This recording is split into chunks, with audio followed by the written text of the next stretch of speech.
Big Boss runner up Rakshita ಶೆಟ್ಟಿಗೆ ಹುಟ್ಟೂರಲ್ಲಿ ಅದ್ಧೂರಿ ಸ್ವಾಗತ ಸಿಕ್ಕಿದೆ. ರೋಡ್ ಶೋ ಮಾಡಿ ಅಭಿಮಾನಿಗಳು ಸಂಭ್ರಮಾಚರಣೆ ಮಾಡಿದ್ದಾರೆ. ಮತ್ತೊಂದು ಕಡೆ ಗೆಲುವಿನ ಸಂಭ್ರಮದಲ್ಲಿರುವಂತಹ ಗಿಲ್ಲಿ ನಟ ಶಿವಣ್ಣ ಹಾಗೂ ಕಿಚ್ಚ ಸುದೀಪ್ ಅವರ ಆಶೀರ್ವಾದ ಪಡೆದಿದ್ದಾರೆ.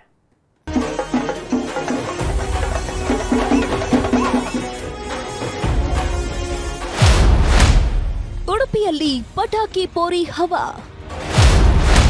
ಹುಟ್ಟೂರಲ್ಲಿ ರಕ್ಷಿತಾ ಭರ್ಜರಿ ರೋಡ್ ಶೋ. ರಕ್ಷಿತಾ ಶೆಟ್ಟಿ ಪಟಪಟ ಪಟಾಕಿ ಪೋರಿ, ತುಳುನಾಡಿನ ಸಾದಾ ಸೀದಾ ಹುಡುಗಿ, ಎಂಥ ಗೊತ್ತುಂಟ ಗಾಯ್ಸ್ ಅಂತ ಬಿಗ್ ಮನೆಯಲ್ಲಿ ಧೂಳೆಬ್ಬಿಸಿದ ಮಾತಿನ ಮಲ್ಲಿ. ಡಿಫರೆಂಟ್ ಮಾತಿನ ಶೈಲಿ ಮೂಲಕವೇ ಮನೆ ಮನೆಯ ಮನಸ್ಸುಗಳನ್ನ ಗೆದ್ದ ಕೃಷ್ಣ ಸುಂದರಿ. ವ್ಯಕ್ತಿತ್ವದ ಆಟದಲ್ಲಿ 10 ವರ್ಷದ ಬಳಿಕ ರನ್ನರ್ ಅಪ್ ಆದ ಏಕೈಕ ಹೆಣ್ಮಗಳು. ಕನ್ನಡಿಗರ ಮನಗೆದ್ದ ರಕ್ಷಿತಾಗೆ ಉಡುಪಿಯಲ್ಲಿ ಅದ್ಧೂರಿ ಸ್ವಾಗತ ಸಿಕ್ಕಿದೆ.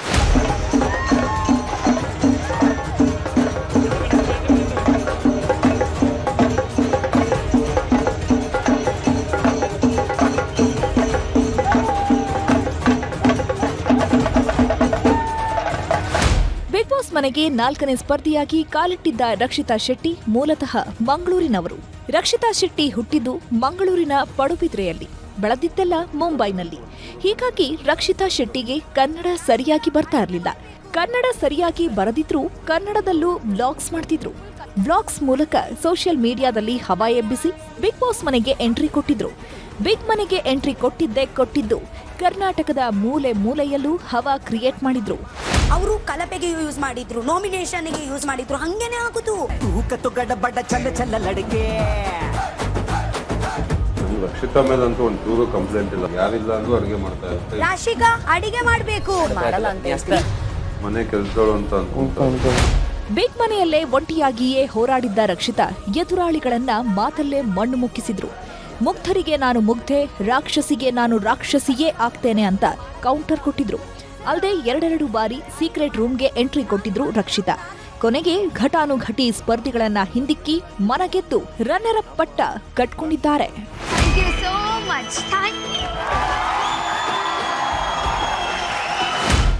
ಇವತ್ತು ಹುಟ್ಟೂರಿಗೆ ತೆರಳಿದ ರಕ್ಷಿತಾಗೆ ತುಳುನಾಡಿನ ಬಾವುಟ ಹಿಡಿದು ಭರ್ಜರಿ ಸ್ವಾಗತ ಕೋರಿದ್ದಾರೆ. ಮಂಗಳೂರು ಉಡುಪಿ ಜಿಲ್ಲೆ ಗಡಿಭಾಗದ ಹೆಜಮಾಡಿ ಟೋಲ್ನಿಂದ ಪಡುಬಿದ್ರೆ ಪೇಟೆವರೆಗೂ ರೋಡ್ ಶೋ ಮಾಡಿದ್ರು. ದಾರಿಯುದ್ದಕ್ಕೂ ಅಭಿಮಾನಿಗಳು ಜೈಕಾರ ಹಾಕಿ ಸೆಲ್ಫಿಗೆ ಮುಗಿಬಿದ್ರು.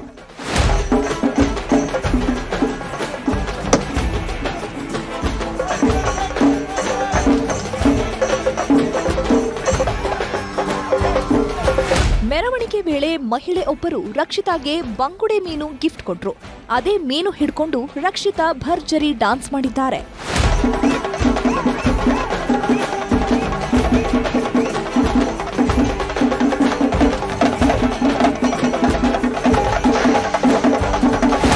ರೋಡ್ ಶೋ ವೇಳೆ ಮಾತನಾಡಿದ ರಕ್ಷಿತಾ, ಈ ರೀತಿ ಪ್ರೀತಿ ಸಿಗುತ್ತೆ ಅಂತ ಗೊತ್ತಿರಲಿಲ್ಲ. ಜನರನ್ನು ನೋಡಿ ತುಂಬಾ ಖುಷಿಯಾಗಿದೆ. ಪ್ರೀತಿ ತೋರಿಸಿದ ಎಲ್ಲರಿಗೂ ಧನ್ಯವಾದ ಹೇಳಿದ್ದಾರೆ. ಎಷ್ಟು ಥ್ಯಾಂಕ್ ಯು ಹೇಳಿದ್ರೆ ಕಮ್ಮಿಯೇ. ಓಕೆ, ಸಾಯುವ ತನಕ ಮರೆಯಲ್ಲ. ಇಲ್ಲಿ ತನಕ ತಕೊಂಡ್ ಬಂದಿದ್ದೀರಾ, ಇಷ್ಟು ಪ್ರೀತಿ ತೋರಿಸಿದ್ದೀರಾ. ನಿಮ್ಮ ಮಗಳು ಮಗಳು ಅಂತ ನನಗೆ ಒಂದು ಟೈಟಲ್ ಕೊಟ್ಟಿದ್ದೀರಾ. Thank you. ತುಂಬಾ ಖುಷಿ ಆಗ್ತಾ ಉಂಟು. Full unexpected. Thank you so much.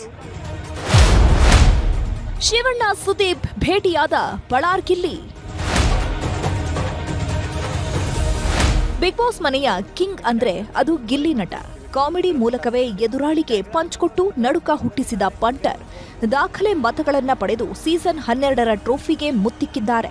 ಇದೇ ಗಿಲ್ಲಿ ಅಂದ್ರೆ ಶಿವಣ್ಣನಿಗೆ ವಿಶೇಷ ಪ್ರೀತಿ. ನಾನು ಗಿಲ್ಲಿ ಅಭಿಮಾನಿ ಅಂತ ಹೇಳ್ತಾನೆ ಇರ್ತಾರೆ. ಮೊನ್ನೆಯಷ್ಟೇ ಟೇಬಲ್ ಕುಟ್ಟಿ ಗಿಲ್ಲಿನೇ ಗೆಲ್ಲೋದು ಅಂತ ಹೇಳಿದ್ರು. ಇದೀಗ ಶಿವಣ್ಣನ ಭೇಟಿಯಾಗಿ ಕಾಲಿಗೆ ನಮಸ್ಕರಿಸಿ ಗಿಲ್ಲಿ ಆಶೀರ್ವಾದ ಪಡೆದಿದ್ದಾರೆ.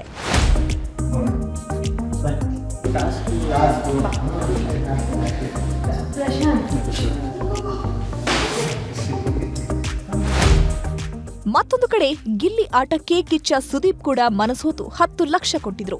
ಇದೀಗ ಮಾಣಿಕ್ಯನನ್ನು ಗಿಲ್ಲಿ ಭೇಟಿಯಾಗಿದ್ದಾರೆ.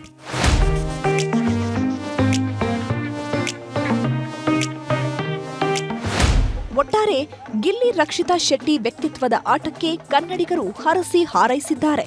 ನಿರೀಕ್ಷೆಗೂ ಮೀರಿ ಪ್ರೀತಿ ಕೊಡ್ತಿದ್ದು ಇಬ್ಬರು ಗೆಲುವನ್ನ ಸಂಭ್ರಮಿಸುತ್ತಿದ್ದಾರೆ. Bureau report, news 18. ಆತ ಪ್ರತಿಷ್ಠಿತ ಕಾಲೇಜೊಂದರ ಉಪನ್ಯಾಸಕ. ಪಾಠ ಮಾಡುತ್ತಲೇ ವಿದ್ಯಾರ್ಥಿನಿ ಮೇಲೆ ಕಣ್ಣಾಕಿದ್ದ. ಪ್ರೇಮದ ಬಲೆ ಬೀಸಿದವ ಯುವತಿ ಜೊತೆ ಜೂಟಾಗಿದ್ದಾನೆ. ಮಗಳನ್ನ ನೆನೆದು ಹೆತ್ತ ತಂದೆ ಕಣ್ಣೀರ್ ಹಾಕೋ ರೀತಿ ಆಗಿದೆ.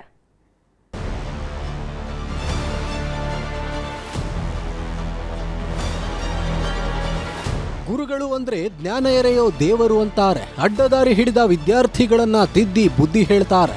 ಆದರೆ ಈ ಇನ್ಸ್ಟಾ ಯುಗದ ಶಿಕ್ಷಕರು ಹಾಗಲ್ಲ ಬಿಡಿ.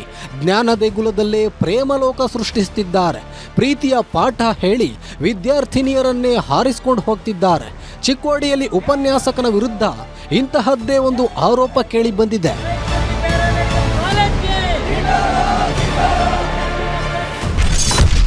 ವಿದ್ಯಾರ್ಥಿನಿ ಜೊತೆ ಉಪನ್ಯಾಸಕನ ಲವ್ವಿ ಡವ್ವಿ. ಮನೆ ಬಿಟ್ಟೋದ ಮಗಳು, ಹೆತ್ತವರ ಕಣ್ಣೀರು. ಈ ಕಾಲದಲ್ಲಿ ಇನ್ನೂ ಏನೇನ್ ನೋಡಬೇಕೋ ಗೊತ್ತಿಲ್ಲ. ಪ್ರೀತಿ ಪ್ರೇಮದ ಹೆಸರಲ್ಲಿ ಯಾರು ಅದೇನೇನ್ ಮಾಡ್ತಾರೋ ದೇವರೇ ಬಲ್ಲ. ಹೀಗೆ ಸ್ಟೈಲ್ ಆಗಿ ಜೇಬಲ್ಲಿ ಕೈ ಹಾಕೊಂಡು ನಿಂತಿದ್ದಾನಲ್ಲ, ಈತನ ಹೆಸರು ಪವನ್ ಕುಮಾರ್. ಚಿಕ್ಕೋಡಿಯ ಪ್ಯಾರಾಮೆಡಿಕಲ್ ಕಾಲೇಜ್ನ ಉಪನ್ಯಾಸಕ. ಅದೇನ ಟೀಚಿಂಗ್ ಮಾಡ್ತಿದ್ದಾನೋ ಏನೋ ಗೊತ್ತಿಲ್ಲ. ಅದೇ ಕಾಲೇಜ್ನಲ್ಲಿ ವ್ಯಾಸಂಗ ಮಾಡ್ತಿದ್ದ ವಿದ್ಯಾರ್ಥಿನಿ ಮೇಲೆ ಕಣ್ಣು ಹಾಕಿದ್ದ. ಬಣ್ಣ ಬಣ್ಣದ ಮಾತಲ್ಲೇ ಮೋನಿಕಾ ಅನ್ನೋಳಿಗೆ ಪ್ರೇಮದ ಬಲೆ ಬೀಸಿದ್ದ. ಆಕೆಯೂ ಕೂಡ ಪವನ್ ಕುಮಾರ್ಗೆ ಗ್ರೀನ್ ಸಿಗ್ನಲ್ ಕೊಟ್ಟಿದ್ಲಂತೆ. ಅಲ್ಲಿಂದ ಇಬ್ಬರು ಪ್ರೇಮರಾಗ ಹಾಡ್ತಿದ್ರು ಅನ್ನೋ ಆರೋಪ ಇದೆ. ಜನವರಿ 8ನೇ ತಾರೀಕುವರೆಗೆ ಹೋಗಿದ್ದಾರು. ಇನ್ನುವರೆಗೆ ಅವರು ಎಲ್ಲಿದ್ದಾರೆ ಅನ್ನೋದು ಪತ್ತೆ ಆಗಿಲ್ಲ. ಅದನ್ನ ಶಿಕ್ಷಣ ಸಂಸ್ಥೆಯವರು ಮಾಡ್ತಾ ಇಲ್ಲ, ಆಮೇಲೆ ಪೊಲೀಸ್ ಸ್ಟೇಷನ್ ಅವರು ಮಾಡ್ತಾ ಇಲ್ಲ. ಈಗ ಮಾಡಿದ್ರೆ ನಾವು ಸೈನಿಕರು, ಅಥಣಿ ತಾಲೂಕಾ ಸೈನಿಕರು ಹಾಗೂ ABVP ಸಂಘದವರು, ಮಹಿಳಾ ಅಧ್ಯಕ್ಷ ಸಂಘದವರು ಎಲ್ಲರೂ ಕೂಡಿ ಒಂದು ಉಗ್ರವಾದ ಹೋರಾಟವನ್ನ ಸಹಿತ ನಾಳೆ ದಿನ ನಾವು ಮಾಡ್ತೀವಿ ಅಂತೇಳಿ ಇವತ್ತಿನ ಕಾರ್ಯಕ್ರಮದ ಇದರಲ್ಲಿ ಹೇಳ್ತಾ ಇದ್ದೀನಿ. ನಿತ್ಯ ಕಾಲೇಜ್ಗೆ ಹೋಗ್ತಿದ್ದ ಮೋನಿಕಾ ಜನವರಿ 8ರಂದು ಮನೆಗೆ ವಾಪಸ್ ಬಂದಿರಲಿಲ್ಲ. ಪೋಷಕರು ಎಷ್ಟೇ ಹುಡುಕಾಡಿದ್ರೂ ಸುಳಿವು ಸಿಕ್ಕಿಲ್ಲ.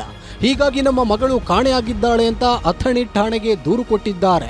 ಮೋನಿಕಾ ನಾಪತ್ತೆಯಾದ ದಿನವೇ ಪವನ್ ಕುಮಾರ್ ಕೂಡ ನಾಪತ್ತೆಯಾಗಿದ್ದಾನೆ. ಇಬ್ಬರು ಮೊಬೈಲ್ ಸ್ವಿಚ್ ಆಫ್ ಮಾಡಿಕೊಂಡಿದ್ದಾರೆ.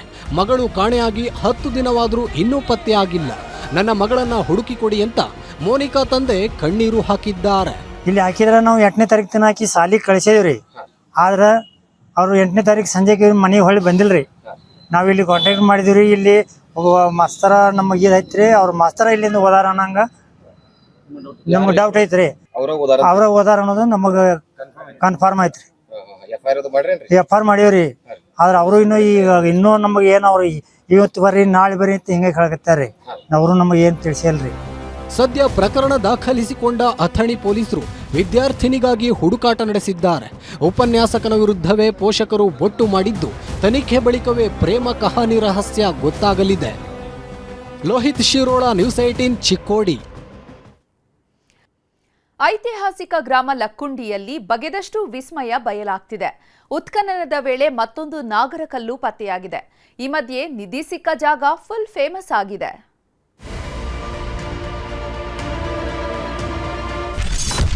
ನಿಧಿ ಸಿಕ್ಕ ಊರಲ್ಲಿ ದಿನಕ್ಕೊಂದು ವಿಸ್ಮಯ. ಲಕ್ಕುಂಡಿಯಲ್ಲಿ ಮತ್ತೊಂದು ನಾಗರಕಲ್ಲು. ಗದಗ ಜಿಲ್ಲೆಯ ಲಕ್ಕುಂಡಿ ಗ್ರಾಮದಲ್ಲಿ ಬಗದಷ್ಟು ವಿಸ್ಮಯ ಬಯಲಾಗ್ತಾನೆ ಇದೆ.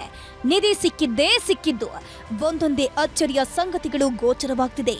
ಕೋಟೆ ವೀರಭದ್ರ ದೇವಸ್ಥಾನದ ಮುಂದೆ ನಡೆಯುತ್ತಿರುವ ಉತ್ಖನನದಲ್ಲಿ ಪುರಾತನ ವಸ್ತುಗಳ ಭಂಡಾರವೇ ಸಿಕ್ತಿದೆ. ಮೊನ್ನೆಯಷ್ಟೇ ನಾಗರಹಾವು ಇರುವ ಕಲ್ಲೊಂದು ಪತ್ತೆಯಾಗಿತ್ತು. ಇದೀಗ ಅದೇ ಜಾಗದಲ್ಲಿ ನಾಗರಹಾವಿನ ಚಿತ್ರ ಇರೋ ಮತ್ತೊಂದು ಕಲ್ಲು ಪತ್ತೆಯಾಗಿದೆ. ಮತ್ತೊಂದು ನಾಗರ ಹಾವಿನ ಒಂದು ಮೂರ್ತಿ ಕೂಡ ಈಗ ಪತ್ತೆ ಆಗಿರುವಂತದ್ದು ದೃಶ್ಯದಲ್ಲೂ ಕೂಡ ನೋಡ್ತಾ ಇರಬಹುದು. ಇದು ಬ್ಲಾಕ್ ಎಲ್ಲಿ ಸುಮಾರು 4 ಬ್ಲಾಕ್ಗಳನ್ನು ಕೂಡ ಮಾಡ್ಕೊಂಡ್ರೆ 10 ಮೀಟರ್ನ ಒಂದು 4 ಬ್ಲಾಕ್ಗಳು ಇಲ್ಲಿ ಇದಾವೆ. ಇದರಲ್ಲಿಯೂ ಸಹ ಒಟ್ಟು ಒಂದರಲ್ಲಿ A1 ಕೂಡ ಈಗ ಒಂದು ನಾಗರ ಹಾವಿನ ಒಂದು ಮೂರ್ತಿ ಕೂಡ ಪತ್ತೆ ಆಗಿರುವಂತದ್ದು. ಇದು ಐತಿಹಾಸಿಕ ಹಿನ್ನೆಲೆಯನ್ನು ಹೊಂದಿರುವಂತದ್ದು. ಯಾಕಂದ್ರೆ ಇಲ್ಲಿ ಅಪಾರ ಪ್ರಮಾಣದಲ್ಲಿ ಕೂಡ ನಿಧಿ ಇರೋದ್ರಿಂದ, ಸಂಪತ್ತು ಇರೋದ್ರಿಂದ, ಸಿರಿ ಸಂಪತ್ತು ಇರೋದ್ರಿಂದಾಗಿ ಹಸಿರು ಕಲ್ಲಿನಿಂದ ಕೆತ್ತನೆ ಮಾಡಿದಂತ ಒಂದು ಕಲ್ಲಿನಲ್ಲಿ ಈಗ ನಾಗರ ಮೂರ್ತಿ ಕೂಡ ಪತ್ತೆ ಆಗಿದೆ. ಶ್ರೀಕೋಟೆ ವೀರಭದ್ರೇಶ್ವರ ದೇಗುಲದ ಅಂಕಣದಲ್ಲಿ ಸುಮಾರು 6 ಅಡಿಯಷ್ಟು ಆಳಕ್ಕೆ ಅಗೆಯಲಾಗಿದೆ. ಈ ನಡುವೆ 5-6 ಮೂಳೆ ತುಣುಕು ಸಿಕ್ಕಿವೆ. ಉತ್ಖನನ ಭಾಗದ A1 ಬ್ಲಾಕ್ನಲ್ಲಿ ಪತ್ತೆಯಾದ ಮೂಳೆಯ ತುಣುಕುಗಳನ್ನು ಪ್ರತ್ಯೇಕವಾಗಿ ತೆಗೆದಿಡಲಾಗಿದೆ. ಸದ್ಯ ಪುರಾತತ್ವ ಇಲಾಖೆ ಅಧಿಕಾರಿಗಳು, ಮೇಲ್ವಿಚಾರಕರು ಪರಿಶೀಲನೆ ನಡೆಸುತ್ತಿದ್ದಾರೆ. ಈ ಮೂಳೆಗಳು ಮಾನವರದ್ದ, ಪ್ರಾಣಿಗಳದ್ದ ಅಂತ ಚೆಕ್ ಮಾಡ್ತಿದ್ದಾರೆ. ಮತ್ತೊಂದು ಕಡೆ ಶಿವಲಿಂಗ ಪಾಣಿಪೀಠ ಪತ್ತೆಯಾಗಿದ್ದು ಈ ಪಾಣಿಪೀಠದಲ್ಲಿ ಗರುಡ ಮುದ್ರೆ ಇರೋದ್ರಿಂದ ವಿಷ್ಣುವಿನ ಪೀಠ ಎನ್ನಲಾಗ್ತಿದೆ. ಈಗಾಗಲೇ ಸಾಕಷ್ಟು ನಮಗೆ ಪ್ರಾಚ್ಯಾವಶೇಷ ಸಿಕ್ಕಿದಾವೆ. ಅಲ್ಲೇನು ನಿನ್ನೆ ಸಿಕ್ಕಂಥದ್ದು ಭಕ್ತಿ ಪೀಠ, ಇದು ಭಕ್ತಿ ಶಿಲೆ ಜೀನಪೀಠ ಅಂತ ಏನು ಹೇಳಿ ಕರೀತಾರ, ಅದಂತ ಇಂಪಾರ್ಟೆಂಟ್ ಇರುವಂತ ಪ್ರಾಚ್ಯಾವಶೇಷ ಸಿಕ್ಕಿದೆ. ಇನ್ನೂ ಹಲವಾರು ಅವಶೇಷಗಳು ಸಿಗ್ತಾ ಇವೆ. ಇವತ್ತು ಸಣ್ಣ ಪುಟ್ಟ ಮೂಳೆ ಇರ್ಬೋದು, ಹಾಗೂ ಬಂಡೆಗಲ್ಲು ಆಗಿರ್ಬೋದು, ಇಂಥವೆಲ್ಲ ಅಂದ್ರೆ ನಮ್ಗೆ ಉತ್ಖನನಕ್ಕೆ ಇನ್ನಷ್ಟು ಕುತೂಹಲ ಆಗ್ತಾ ಇದೆ. ನಿಧಿ ಸಿಕ್ಕ ಜಾಗವೀಗ ಫುಲ್ ಫೇಮಸ್ ಆಗಿದೆ, ವೀಕ್ಷಣೆಯ ಸ್ಥಳವಾಗಿ ಮಾರ್ಪಟ್ಟಿದೆ. ಬೇರೆ ಬೇರೆ ಜಿಲ್ಲೆಗಳಿಂದ ಶಾಲಾ ಮಕ್ಕಳು ವೀಕ್ಷಣೆಗೆ ಬರ್ತಿದ್ದಾರೆ. ಇವತ್ತು ಹುಬ್ಬಳ್ಳಿಯ ನೇಕಾರ ನಗರದ ಸರ್ಕಾರಿ ಶಾಲೆಯ ಶಿಕ್ಷಕರು ಮಕ್ಕಳು ಉತ್ಖನನ ಸ್ಥಳ ವೀಕ್ಷಣೆ ಮಾಡಿದ್ರು. ಮಕ್ಕಳಿಗೆ ಇತಿಹಾಸವನ್ನ ತಿಳಿಸಿಕೊಡಲು ಉತ್ಖನನ ಅಂದ್ರೆ ಏನು, ಯಾವ ರೀತಿಯಾಗಿ ಇಲ್ಲಿ ಮಾಡ್ತಾರೆ, ಉತ್ಖನನ ಮಾಡೋದ್ರಿಂದ ಯಾವ್ಯಾವ ವಸ್ತುಗಳನ್ನು ದೊರೆಯಬಹುದು ಎಂಬುದನ್ನ ತಿಳಿಸಿಕೊಡಲು ಖುದ್ದಾಗಿ ನಾವು ದೂರದಲ್ಲಿ ನಿಂತುಕೊಂಡು ಆ ಉತ್ಖನನ ಕಾರ್ಯ ನಡೆಯುವ ಸ್ಥಳಕ್ಕೆ ಆಗಮಿಸಿದೀವಿ. ಅಲ್ಲಿ ಉತ್ಖನನ ಮಾಡುವುದನ್ನ ಮಕ್ಕಳು ಕೂಡ ವೀಕ್ಷಣೆಯನ್ನ ಮಾಡಿದ್ರು, ಈಗ ಕೂಡ ಇನ್ನೂ ಮಾಡ್ತಾ ಇದ್ದಾರೆ. ಇದರಿಂದ ಅವ್ರಿಗೂ ಕೂಡ ನಮ್ಮ ದೇಶದ ಮತ್ತು ಈ ಒಂದು ಜಗತ್ತಿನ ಇತಿಹಾಸ ಮತ್ತು ಸ್ಥಳೀಯವಾಗಿ ಲಕ್ಕುಂಡಿ ಇತಿಹಾಸವನ್ನು ತಿಳಿಯಲು ಬಹಳಷ್ಟು ಅನುಕೂಲವಾಯಿತು. ಮುಂದಿನ ಅವ್ರ ಶಿಕ್ಷಣದಲ್ಲೂ ಕೂಡ ಇದು ಬಹಳ ಅವರಿಗೆ ಅತ್ಯಮೂಲ್ಯವಾಗಿ ಸಹಾಯನ ಮಾಡಬಹುದು ಅಂತ ತಿಳ್ಕೊಂಡು ನಾನು ಆಶೆಯನ್ನು ವ್ಯಕ್ತಪಡಿಸ್ತಾ ಇದ್ದೇನೆ. ಒಟ್ಟಾರೆ ನಿಧಿ ಸಿಕ್ಕ ಬಳಿಕ ಲಕ್ಕುಂಡಿಯ ಲಕ್ಕೇ ಚೇಂಜ್ ಆಗಿದೆ. ಉತ್ಖನನ ವೇಳೆ ದಿನಕ್ಕೊಂದು ಅಚ್ಚರಿ ಬಯಲಾಗ್ತಿದ್ದು ಮುಂದೆ ಏನೆಲ್ಲ ಸಿಗ್ತವೆ ಅನ್ನೋದೇ ಕುತೂಹಲ. ಸಂತೋಷ್ ಕೊಂಡೂರ, ನ್ಯೂಸ್ 18 ಗದಗ.